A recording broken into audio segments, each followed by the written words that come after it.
ভাই, বহুদিন পরে আপনাদের সঙ্গে আবার লাইভে আসা। আজকে একটি বিশেষ কারণে আপনাদের সঙ্গে এই লাইভে এসে কথোপকথন করার ইচ্ছে হলো আমার। আমি শান্তনু ভট্টাচার্য আপনাদের সম্বন্ধে আপনাদের থেকে আজকে বেশি সময় নেব না, কিন্তু কালকে ঘটে যাওয়া সুপ্রিম কোর্টে ঘটে যাওয়া একটি বিশেষ ঐতিহাসিক ঘটনা না শেয়ার করলেই নয়। এজন্য আপনাদের সঙ্গে একটু ঘটনাগুলি শেয়ার করার জন্য এখানে আমি লাইভে এসেছি। আপনারা যদি লাইভটাকে ভালো করে ভালোবেসে থাকেন তাহলে এটাকে লাইক দিয়ে এবং শেয়ার করে এবং কমেন্ট জানিয়ে বলবেন যে লাইভটা কেমন হয়েছে এবং ঘটনাগুলির বাস্তবিকতা কীরকম। এবার বলছি কাল কি ঘটনা ঘটে গেল, যার কারণে আমি লাইভে আসা। এবার বলতেই হয় যে 10,319 এই সংখ্যাটা রাজ্যের প্রতি আনাচে কানাচে বিদ্যমান এবং এইরকম ত্রিপুরা রাজ্যে, শুধু ত্রিপুরা রাজ্যে নয়, দেশের বিভিন্ন প্রান্তেও 10,319-এর কথা সবাই বিভিন্ন লোকাল সমাগমে জানা। কারণ এই 10,319-এর মাধ্যমে প্রায় 1 লক্ষাধিক মানুষ ত্রিপুরা রাজ্যের মধ্যে আজ সহায় সম্বলহীন হয়ে পড়েছে। 180 জনের মতো প্রায় আজকে আর নেই আমাদের সঙ্গে, কারণ তারা ইহলোক ত্যাগ করে স্বর্গলোকে পাড়ি দিয়েছেন। কারণ একটাই, বিগত সরকারের একটি একগুয়ামি সিদ্ধান্ত এবং মিসলিডেশন অফ কোর্ট, অর্থাৎ কোর্টের রায়কে উপনীত করে একটি ভুল উপনীত করার মাধ্যমে এবং মিসগাইডেন্স করার মাধ্যমে যে একটা অন্যায় করা হয়েছিল আমাদের উপর, সেই অন্যায়ের কারণে আজকে 180 জন লোক সহকর্মী আজ আমাদের মধ্যে নেই। বলা যায় আমাদের যে গ্র্যাজুয়েট টিচার এবং পোস্ট গ্র্যাজুয়েট টিচার এবং আন্ডার গ্র্যাজুয়েট টিচার টোটাল মিলে 10,319 জন শিক্ষক 2010-এ এবং 2014 সালে নিয়োগ প্রাপ্তি হয়েছিল। সেই সময় তৎকালীন সময়ে কিছু যুবক, কিছু আনএমপ্লয়েড ইউথ এই আমাদের সঙ্গে ইন্টারভিউ বোর্ডে এসেছিলেন এবং ইন্টারভিউ বোর্ডের সমস্ত নিয়ম কানুন মেনে তারা ইন্টারভিউ বোর্ডে উপস্থিত হয়েছিলেন। কিন্তু তৎসঙ্গে দেখা যায় যে যখন ওই আনএমপ্লয়েড ইউথরা যখন এই আমাদের সঙ্গে ওয়াক ইন ইন্টারভিউতে এসে যখন ইন্টারভিউতে স্থান পায়নি, তারা সেই ইন্টারভিউ বোর্ড এবং যেই পলিসিকে মেনে তারা ইন্টারভিউ বোর্ডে উপস্থাপন নিজেরা গিয়েছিলেন ইন্টারভিউ দেওয়ার জন্য, সেই পলিসির বিরুদ্ধে কেস করেছিলেন। সেই কেস হয় 2014 সালে। 2014 সালে কেসটার নাম হয় Tanmoynath versus the state of others, the state of Tripura and others, যেখানে যেই মামলাটির নাম্বার হলো 51/2014 অ্যান্ড আদার্স। সেই তন্ময়নাথ মামলায় দীপক গুপ্তা এবং এসসি দাসের বেঞ্চ রায় দেয় যে আমাদের যারা চাকরি 2003 পলিসির অন্তর্ভুক্ত আছে তাদের চাকরি চলে যাবে, কিন্তু না, সেইখানে আবার 127 নম্বর প্যারাতে ওনারা আবার ব্যাখ্যা দিয়েছেন আমাদের রায় হবে প্রসপেক্টিভ নেচার, অর্থাৎ এই নিয়োগ পদ্ধতি বা পলিসির মাধ্যমে যাদের চাকরি হয়ে গেছে তাদের চাকরি থাকবে আগামীতে, যাতে এই পলিসির মাধ্যমে কোনো নিয়োগ না হয় সেই জন্য এই রায় দেওয়া। 127 নম্বর প্যারায় বলা আছে যে তাদের রায় হবে prospective in nature, not retrospective in nature. কিন্তু তৎকালীন সময়ের বাম সরকার ঔদ্ধত্য দেখিয়ে সেই রায়কে চ্যালেঞ্জ জানিয়ে সুপ্রিম কোর্টে চলে গিয়েছিলেন, যার মামলা নাম্বার হয়েছে 18,993 থেকে 19,049/2014। কিন্তু সেইখানেও মাননীয় সুপ্রিম কোর্ট হাইকোর্টের রায় বজায় রাখে, অর্থাৎ 127 প্যারাটাকেও বজায় রাখে। অর্থাৎ তাদের কথাও হলো একই কথা, যে এই মামলার যে ফল, যেই পলিসির আন্ডারে যে চাকরি করেছে সেই চাকরি যারা পেয়েছে তাদের কোনো দোষ নেই। অর্থাৎ 127 নম্বর প্যারা তারাও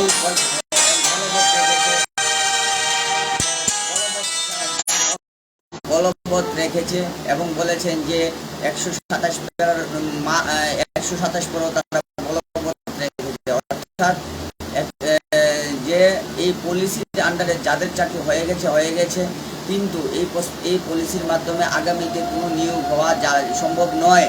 অর্থাৎ প্রসপেক্টিভ ইন নেচারের কথা ওনারাও বলেছেন। যাই হোক, এরপরে আমাদের মধ্যেকার অর্থাৎ শিক্ষক সমূহের মধ্যেকার যতগুলি, কিন্তু দেখা গেল কি তৎকালীন বাম সরকার 23/12/2017 তারিখে একটি কমন মেমোরেন্ডাম দিয়ে, যেখানে আমাদের কোনো শিক্ষকের নাম ডেজিগনেশন কোথাও উল্লেখ নেই, কার নাম কি, কার ডেজিগনেশন অর্থাৎ পোস্ট গ্রাজুয়েট বা আন্ডার গ্রাজুয়েট বা গ্রাজুয়েট কি, সে না দেখিয়ে অর্থাৎ কার একটা মেমোরেন্ডামের মাধ্যমে সবাইকে রেগুলার চাকরি থেকে অ্যাডহক চাকরিতে নিয়ে ঠেলে ফেলে দেয়। কমন টার্মিনেশনের মাধ্যমে তাদের চাকরিকে বাদ দিয়ে এবং অ্যাডহক চাকরিতে অ্যাডহক হিসাবে তাদেরকে যোগদানের জন্য বাধ্য করে। এবং পরবর্তীতে দেখা যায় 31/3/2020 অর্থাৎ 31শে মার্চ 2020 লকডাউন করোনার সময় আবার এই সরকারও সেই সমকক্ষ ভুল করে থাকেন। সেই মেমোটা দেখিয়ে আমাদেরকে এই করোনা লকডাউনের সময়, মহামারীর সময় আমাদেরকে স্কুলে যাওয়ার থেকে দূরে সরিয়ে রাখে এবং পুলিশ দিয়ে আমাদেরকে বিদ্যালয়ে যাওয়ার থেকে বিরত করে রাখে এবং আমাদের চাকুরিতে যোগদানের ক্ষেত্রে বাধা দান করে। অর্থাৎ যেই বাম সরকার 23/12/2017 একটা কমন মেমো দিয়ে আমাদেরকে বাদ দিয়েছিলেন, এই সরকারও 31/3/2020 অর্থাৎ 2020 মার্চ মাসের 31 তারিখ একটা কমন মেমোরেন্ডামের মাধ্যমে আমাদেরকে চাকরি থেকে বাদ দিয়ে দেয়। তাহলে দেখা যাচ্ছে এই দুই সরকারই আমাদের সঙ্গে কোর্টের রায়কে মিসইমপ্লিমেন্ট করেছেন। তাই বিভিন্ন সময়ে আমাদের বিভিন্ন সহযোগী সহকর্মীরা বিভিন্ন কেসের মাধ্যমে উপনীত হয়েছিলেন হাইকোর্টে এবং সুপ্রিম কোর্টে, কিন্তু কোনো সময়ই আমাদের মধ্যে কোনো ব্যক্তি বা ব্যক্তিগত বর্গ বা অর্থাৎ সহকর্মীবৃন্দরা কোনো জায়গাতেই সুপ্রিম কোর্টে আমরা একটা রিট পিটিশন করতে পারিনি। কিন্তু আজকে এই জন্যই আপনাদের সামনে ফেসবুক লাইভে আসা, যে আমরা কতিপয় 79 জন শিক্ষক, গ্রাজুয়েট টিচারের স্নাতক শিক্ষক, 79 জন স্নাতক শিক্ষক একটা বিগত দিনে আমরা সুপ্রিম কোর্টে আন্ডার আর্টিকেল 32 অনুসারে একটা রিট মামলা দায়ের করি, যেখানে বলা হয়েছে যে আমাদের যে কমন মেমোরেন্ডামের মাধ্যমে যে চাকরি গেছে সেটা অসাংবিধানিক। কারণ সাংবিধানিক মতে প্রসিডিউরাল ডিমান্ড অনুসারে 311(2) ধারা অনুসারে এইভাবে কারোর চাকরি যেতে পারে না। কারণ কারোর চাকরি যাওয়ার জন্য যে 311(2) ধারা অনুসারে চাকরি যেতে হয়, অর্থাৎ তাদেরকে চাকরি যাওয়ার আগে কী কারণে চাকরি গেছে তার জন্য শোকজ নোটিশ প্রদান করতে হয় এবং শোকজ নোটিশের মাধ্যমে তার বিচার্য বিষয় সবাইকে শোনার জন্য শুনানি করতে হবে এবং তার জন্য বিচার্য বিষয়, তার জন্য কি প্রসিডিউরাল ডিমান্ড তুমি অ্যাপ্লাই করেছো, অর্থাৎ তুমি চাকরি এইভাবেই খেতে পারো না। কারণ তুমি একটা কমন টার্মিনেশন মেমোর মাধ্যমে এইভাবে এতজন লোকের চাকরি খেতে পারো না। যেহেতু আমাদের চাকরি হয়েছে প্রত্যেকের অফারের মাধ্যমে, সেই প্রত্যেকের অফারের মাধ্যমে চাকরি যেহেতু হয়েছে, সেইভাবে প্রত্যেকের চাকরি যেতে হলেও 311(2) অর্থাৎ প্রসিডিউরাল ডিমান্ডের মাধ্যমে আমাদেরকে চাকরি দিতে হবে। অর্থাৎ সরকার বা দপ্তর আমাদেরকে প্রত্যেককে একটা শোকজ নোটিশ দেবে। শোকজ নোটিশের মাধ্যমে আমরা শোকজ নোটিশের উত্তর দেব। শোকজ নোটিশের উত্তর দেওয়ার মাধ্যমে সরকার পক্ষ বা কোনো দপ্তর বিবেচনা করবে, আমাদের কথাগুলি শুনবে। কথাগুলি শোনার পর একটা ডিসিশানে আসবে যে আদৌ কি আমাদের চাকরি গেছে কি না। কিন্তু আমাদের সঙ্গে এরকমটা করা হয়নি। তাই আমরা 311(2) ধারা অনুসারে সুপ্রিম কোর্টে একটা রিট মামলা দাখিল করি। সেই মামলা মোতাবেক এই প্রথমবার ঐতিহাসিক ঘটনায় এই প্রথমবার সুপ্রিম কোর্টে আমাদের দাখিল করা কোনো রিট মামলা গ্রহণ করা হয় এবং সরকার পক্ষকে নোটিশ করা হয়, আমরা আর্টিকেল 32 অনুসারে প্রসিডিউরাল ডিমান্ডের কথা উল্লেখ করে আমরা একটি রিট মামলা সাবমিট করি সুপ্রিম কোর্টে। কাল সেই সুপ্রিম কোর্টে এই রিট মামলার দ্বিতীয় হিয়ারিংয়ে সুপ্রিম কোর্ট এই মামলাটিকে গ্রহণ করে এবং সরকারকে একটি নোটিশ প্রদান করে। সেই মামলায় আমাদের সিনিয়র অ্যাডভোকেট ম্যাডাম বিভা দত্ত মহিজা, তারিণী কামাখ্যা নায়ক এবং অ্যাডভোকেট মাননীয় সিনিয়র অ্যাডভোকেট অমৃতলাল সাহা এবং অ্যাডভোকেট অভিক সাহা আর্গুমেন্ট করতে গিয়ে বলেছেন যে এই যে আমাদের সঙ্গে অর্থাৎ ওনাদের ক্লায়েন্টের সঙ্গে আমাদের সঙ্গে যে ঘটনাটা ঘটেছে, অর্থাৎ প্রসিডিউরাল ডিমান্ড পরিপূর্ণ না করে আমাদেরকে টার্মিনেট করে দেওয়া হয়েছে, চাকরিতে ঠেলে দেওয়া হয়েছে। তারপর করোনা মহামারীর কারণে আমাদেরকে বিদ্যালয় থেকে বের করে দেওয়া হয়েছে, যার কারণে 180 জন আজকে মৃত্যুর কোলে ঘরে পড়েছে। আর বাকিরা মানে দিনান্তে নুনান্তে পান্তা ফুরুচ্ছে। সেই কারণে অর্থাৎ article right to life and liberty, অর্থাৎ under article 21 right to life and liberty বিঘ্নিত হচ্ছে, লাইফ অ্যান্ড লিবার্টি বিঘ্নিত হচ্ছে। সেই কারণে প্রসিডিউরাল ডিমান্ড যাতে দেওয়া হয়, অর্থাৎ আমাদেরকে যাতে শোকজ নোটিশ দেওয়া হয়, এর জন্য দাবি করেছে। সেই ক্ষেত্রে বিক্রম নাথ এর নেতৃত্বে ডিভিশন বেঞ্চ আমাদের মামলাটি প্রত্যেকটি পয়েন্ট জোরালো পয়েন্ট শোনানোর পরে বলেছেন যে হ্যাঁ, সরকারকে নোটিশ করার জন্য সরকারকে নোটিশ করেছেন এবং সরকারকে একটি নোটিশ করেছেন এবং আমাদেরকে 1 সপ্তাহের মধ্যে কোর্ট ফি দিয়ে দেওয়ার কথা বলেছেন।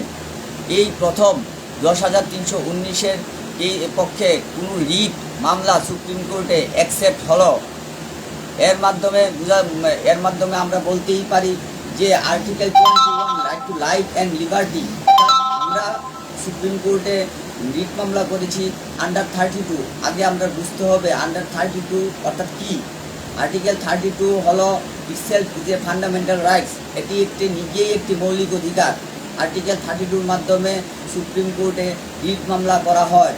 রিট মামলা আর্টিকেল 32 সংবিধানের নিজেই একটা মৌলিক অধিকার। যখন সুপ্রিম কোর্ট দেখবে যে কোনো মামলাকারীদের সাংবিধানিক মৌলিক অধিকার লঙ্ঘন হচ্ছে, তখন আন্ডার আর্টিকেল 32 সেই মামলাটিকে সুপ্রিম কোর্ট অ্যাকসেপ্ট করে নেয়।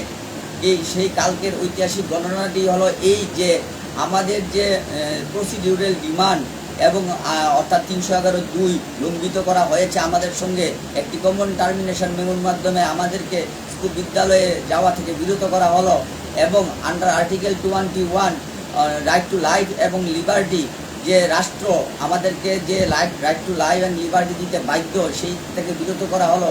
তার জন্য দেখে বিক্রম নাথের দ্বারা গঠিত ডিভিশন বেঞ্চ আমাদের মামলাটিকে অ্যাকসেপ্ট করে নেয় এবং সরকারকে একটি নোটিশ প্রদান করে। আমি এই সঙ্গে একটি জানাতে চাই, বাজারে একটি উড়া গল্প হচ্ছে যে কোথাও নাকি রিট মামলা নাকি এসএলপির সঙ্গে ট্যাগ হয়েছে। আমাদের কিছু সহকর্মীরা একটি এসএলপি করেছেন। আসলে আমি বলতে চাই যে এসএলপি এবং রিটের মধ্যে পার্থক্যটা কী। এসএলপি অর্থাৎ স্পেশাল লিভ পিটিশন, স্পেশাল বিশেষ লিভ ছাড় পিটিশন পত্র, স্পেশাল লিভ পিটিশন অর্থাৎ বিশেষ ছাড়পত্র। অর্থাৎ কিছুদিন আগে দেখেছি আমাদের মধ্যেকার শিক্ষক শ্রী প্রণব দেব মহোদয় আরেক দল শিক্ষক এসএলপি করেছেন আর রিট পিটিশন করেছিলেন হাইকোর্টে তাদের মামলাগুলিকে ফেলে দেওয়া হয় কিন্তু তখন তারাই আবার এসএলপিতে যায়। এসএলপি মনে হয় এসএলপি মানে স্পেশাল লিভ পিটিশন, অর্থাৎ ওনাদের রিট পিটিশনে যা আছে সেই রিট পিটিশনের অনুযায়ী যদি ফলাফল আশানুরূপ না হয়, তখন তারা সুপ্রিম কোর্টে আবার সেই রিটের রেজাল্টকে দেখিয়ে সেই রিটের রায়কে দেখিয়ে আবার তারা সুপ্রিম কোর্টে আবেদন করতে পারেন। অর্থাৎ আমরা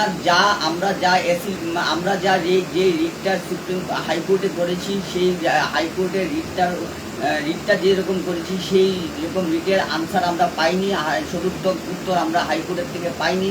সেই কারণে আমরা এই হাইকোর্টের রায়টাকে চ্যালেঞ্জ জানিয়ে সুপ্রিম কোর্টে আমরা এসেছি। অর্থাৎ স্পেশাল লিভ পিটিশন, বিশেষ ছাড়পত্র। আর এসএলপিতে থাকে আমাদের মতে, সমস্ত অ্যাডভোকেটদের মতে স্পেশাল লিভ পিটিশনে থাকে একটা লিমিটেড স্কোপ। কারণ আমরা হাইকোর্টে যে রিট পিটিশনটা করেছিলাম, সেই রিট পিটিশনের উত্তরে যে হেয়ারিংটা হয়েছিল, সেই হেয়ারিংটার মধ্যে যে রায়টা দিয়েছিল, সেই রায়টা আমাদের আশানুপ্রদ হয়নি। সেই রায়টাকে চ্যালেঞ্জ জানিয়ে আমরা আবার সুপ্রিম কোর্টে গিয়েছি। এই যে বিশেষ আবেদনপত্র অর্থাৎ স্পেশাল লিভ পিটিশন, সেই স্পেশাল লিভ পিটিশনটাকে বিশেষ আবেদনপত্র বা বিশেষ ছাড়পত্র, এটা হলো এসএলপি। আর রিট আমাদের দ্বারা কৃত কালকে যেটা সুপ্রিম কোর্ট অ্যাকসেপ্ট করেছেন, অর্থাৎ এটা হলো writ, it is the ভার্স্ট subject. এটা হলো একটি বড় সাবজেক্ট। অর্থাৎ তন্ময়নাথ মামলার পরে তন্ময়নাথ মামলা অর্থাৎ 51/2014 যে 2014 সালে যে তন্ময়নাথ মামলাটি করেছেন, 2014 সালে যে তন্ময়নাথ মামলাটি করা হয়েছে, তন্ময়নাথ আমাদের বিরুদ্ধে মামলাটি করেছেন, সেই মামলাটির পরে এখন মাত্র এই একটি রিট মামলা কোর্টে অ্যাকসেপ্ট হয়েছে, অর্থাৎ সুপ্রিম কোর্টে অ্যাকসেপ্ট হয়েছে। আর কোনোদিন আমাদের সহকর্মীবৃন্দরা কেউ বা কোনো সরকার, না সিপিএম বলুন, না বিজেপি বলুন, না কংগ্রেস বলুন, বা কোনো ব্যক্তিগত শুভানুধ্যায়ী বা কোনো আমাদের মধ্যে সহকর্মীবৃন্দরা কেউ সুপ্রিম কোর্টে আর রিট মামলা করেননি। এইমাত্র এই প্রথম রিট ইউনাইটেড ফোরাম অফ টিচার্সের পক্ষ থেকে 79 জন শিক্ষক শিক্ষিকাকে নিয়ে একটি রিট মামলা করা হয়েছিল, যার একটা সদর্থক ভূমিকা আমরা পেয়েছি। যে এই রিটের মাধ্যমে রিটটা গ্রহণ করা হয়েছে এবং সরকার পক্ষকে নোটিশ দেওয়া হয়েছে এবং 1 সপ্তাহের মধ্যে সেই 79 জনকে তাদের কোর্ট ফি দিয়ে দেওয়ার কথা বলেছে। দেখা যাক কি হয়। আজ আর বেশি সময় নেব না আপনাদের কাছ থেকে। আমরা বলছি যে আমাদের 311 নম্বর রিট মামলার মূল বিষয় হচ্ছে যে আমাদের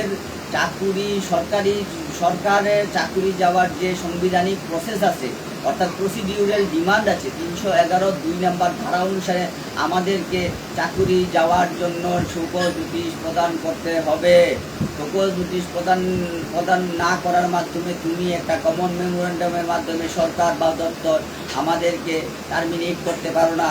আমি মাননীয় মুখ্যমন্ত্রী এবং শিক্ষামন্ত্রী এবং শিক্ষা দপ্তরের বিভিন্ন আমলাকুলের দৃষ্টি বা নজরে আনতে যাচ্ছি যে এই ব্যাপারটা, যে গতকালকে আমাদের একটি রিট মামলা অর্থাৎ আন্ডার আর্টিকেল 32 একটি রিট মামলা আমরা ফাইল করেছিলাম কালকে, সেটা অ্যাকসেপ্টেশন হয়ে গেছে এবং সরকার পক্ষকে নোটিশ দেওয়া হয়েছে। অর্থাৎ 311(2) নম্বর ধারা অর্থাৎ প্রসিডিউরাল ডিমান্ড, এই ডিমান্ডের মাধ্যমে আমাদেরকে শোকজ নোটিশ প্রদান করতে হবে। শোকজ নোটিশ ছাড়া তুমি আমাদের সরকার বা দপ্তর তুমি আমাদেরকে টার্মিনেট করতে পারো না।